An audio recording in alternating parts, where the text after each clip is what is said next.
Hello guys, and welcome to your complete beginner's guide to Lightroom Classic in 2025. In the next minutes, I'm going to take you from a complete beginner to confidently editing your own photos in Lightroom Classic. We'll cover everything from importing your files to the essential editing tools that all the way exporting to your final image. We're going to even explore the powerful new AI features that are going to make editing faster and more intuitive than ever. Let's get started. First of all, guys, this is how the interface of Lightroom Classic is going to look. As you can see, it's a pretty classic and pretty elegant interface. And the first thing that we need to do is get our photos into Lightroom Classic, okay? We're going to start in the library model in here. By the way, remember that you can always download this app if you have an Adobe Creative Cloud subscription. Otherwise, you're not going to be able to do it, okay? So yeah, this is going to cost you a certain amount of money depending on your region and on your status. Now, what are we going to do? As you can see here, this is the library or import section in here. And from here, we can basically import files from our computer by clicking on import. And you can also export your files and your document. Think of it as your detailed photo album. So guys, the first thing that you can do is actually you can set up your hard drive, your Adobe Stock account, or your Flickr account, okay? And this is going to allow you to import pictures from these online services. But what we're going to do is much more manual in here. We're just going to click on the import button. And then I just want you to focus on the add section, not on the move or copy as DNG. And you have to expand this source button in here. This is going to give you a summary of your PC basically. And what you have to do is you have to select the folders that you want to import or that you want to consider basically. What I'm going to recommend you do here is that you create a specific folder for your Lightroom photos because it's going to be much less tedious and much easier to do it this way. Otherwise, Lightroom is going to import all of your folder pretty much, or that you can select and unselect different pictures, but it's really tedious. So in my opinion, just create a new folder for your Lightroom photos and that's it, and just import or select that folder. That's what I'm going to do. After you import this folder, this is pretty much how it's going to look. As you can see, we have all of the different pictures in our folder. In my case, I only have one. Okay, and now it's going to be synced. The moment that you add another picture to this folder, they're going to be updated automatically in here, which is actually great. You can just select the picture that you want to edit by clicking on it. As you can see, it's going to turn like whiter. Okay, so just make sure that you have your best photo selected, as I'm doing in here. Here you can see like the histogram with the different colors and things like that. Okay, you also can see the name, the capture date, dimensions, and all of that. Okay, so with our best photo selected, it's time for the magic. Let's switch to the develop model in here. Let's go to develop. This is your digital darkroom where all of the magic happens. On the right, you have all of your tools, which we're gonna go through step by step. Okay, as you can see here, we have a bunch of them, like temperature, tint, exposure, contrast, so on and so on. First, we're gonna first our composition. I'm gonna grab the crop tool, which you can select by going to either, this menu here, and you're just gonna go to edit, and here towards this crop overlay, okay? Now you have many different ways of actually cropping this image, as you can see. Okay, what I can do is I can just grab these little handles from the top to the right to the left, so on and so on, and I can kind of make my image the size that I want to make it, or I can also choose some kind of preset. This is something that I like to do as well. Okay, so I'm just gonna go to aspect here, and I'm gonna change them a little bit so you can see the difference. All right. What this is going to do, basically, this is going to crop the image to a certain aspect ratio. Okay, so just select your preferred one. I'm going to choose this one to just make it a little bit better. So I'm just going to first choose the original shot, and then I'm going to choose this one here. And it's going to just crop the external part of the image and make it look more center. Okay, guys? After you exit from this crop panel, what's going to happen is that this is going to be saved automatically, okay? And you can go back to the crop panel to kind of change it if you want to make some changes, okay? But yeah, now we're basically going to go to transform in here. I just want you to click in here from the edit panel, okay? So just click on transform panel. Amazing. And I'm just going to click on auto, okay? To kind of make it look a little bit more center and to straighten that horizontal line. A straight horizon is going to make your photo look much more professional. Now we can just close the transform panel and we can go to the basic panel. So you can see in here, we're going to go through every single option that we can adjust, okay? exposure. This is going to tell you basically whether you want it, darker or you want it maybe brighter. For this kind of image, I'm going to keep it a little bit darker, like minus 0.09. The contrast is basically going to make the brights brighter and the darks darker, okay? I usually adjust the contrast a little bit so it has a certain more pop. Okay, so it's going to look something like this, okay? Now, I'm also going to tweak the highlights, which are going to recover the details in the bright sky, as you can see, although in this case there's no sky. So I'm just going to, I'm going to decrease them, or I can increase them. This is how it's going to look. Okay, so I'm just going to keep it default actually. The shadows are going to bring out the details in the dark areas.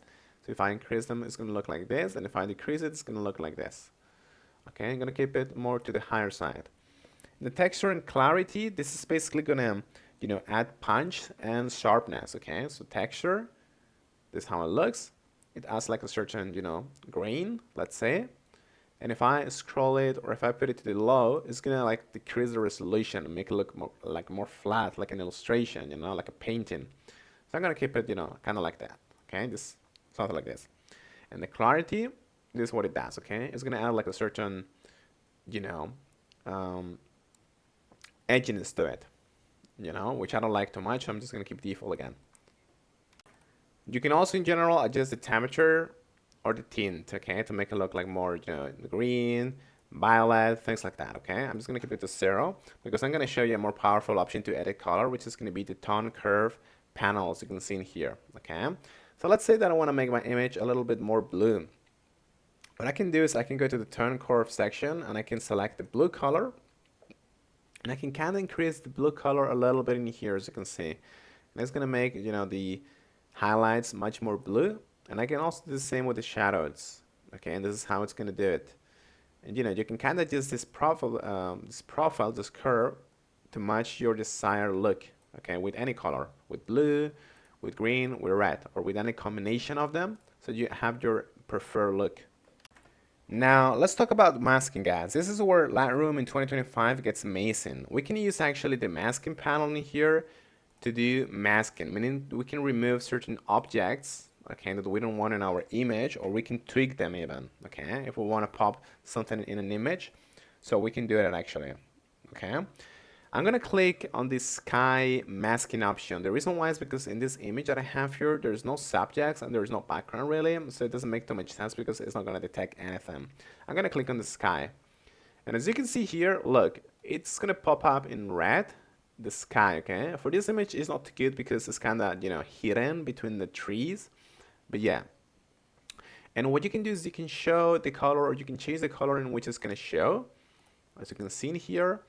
And you can do a lot of things with this mask, you can subtract it, for example. You can do a bunch of things in here. You can even change the color range, different things, okay? But this is just a mask that you can choose to basically hide or not.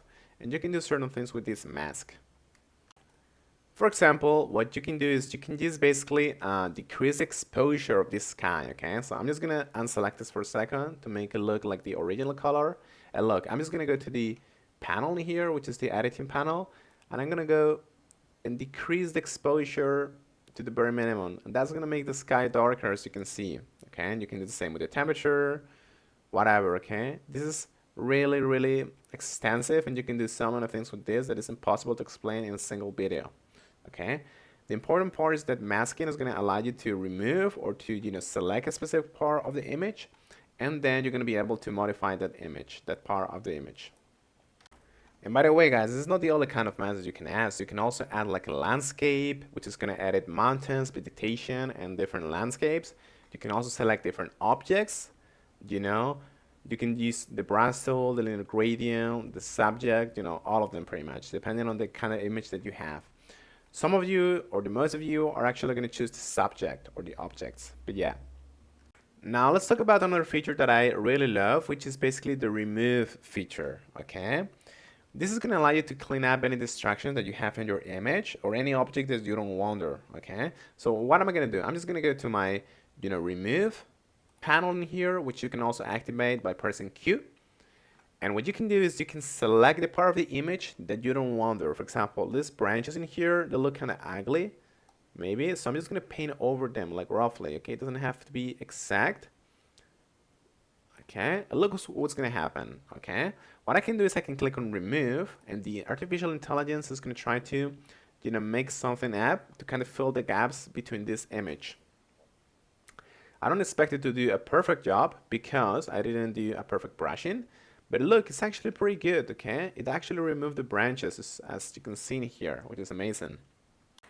And you can choose between different variations, as you can see, if you click on this one or this one or this one. By the way, do not worry about this white pencil marking because you can go to tool overlay and remove this, okay? So you can see how it's gonna look in the final image, okay? This is just gonna show you to basically keep in mind this is the area that you brush. Okay, guys? So this is actually amazing. Now let's say that you don't want to bother with too much editing. What you can do instead is you can do one of the presets in here. So if we go to the left panel, you can see that you have like a lot of presets in here. If we click in here, okay, so you can just look for your preferred preset and try to apply something that is not going to take you too much time instead of editing the whole photo by yourself. For example, if I select on this one here, I get different looks. If I go to vintage, I also get different looks, okay? So just look for your preferred one depending on the style that you're trying to get. You have, ones for landscapes, which is going to be ideal for this one. And each of them is going to have like a different color profile, different adjustments, and things like that, okay? So just be creative with this and try to save time using presets. Now that our image is ready, how are we going to export it? That's very easy, guys. We're just going to click on this image, we're gonna right click on it, and we're just gonna go to export and click on export, and that's it. It's gonna be as simple as that. You're just gonna select a folder of your computer, and that's it. Just make sure that to select the file settings, with the highest possible quality, which is gonna be PNG, and quality should be a 90 or 100. So there you have it, guys. This is a tutorial for Lightroom Classic. I hope that you guys like it, and I hope that you can use this. This is a very amazing tool. Make sure to subscribe and hit the like button. Thank you so much.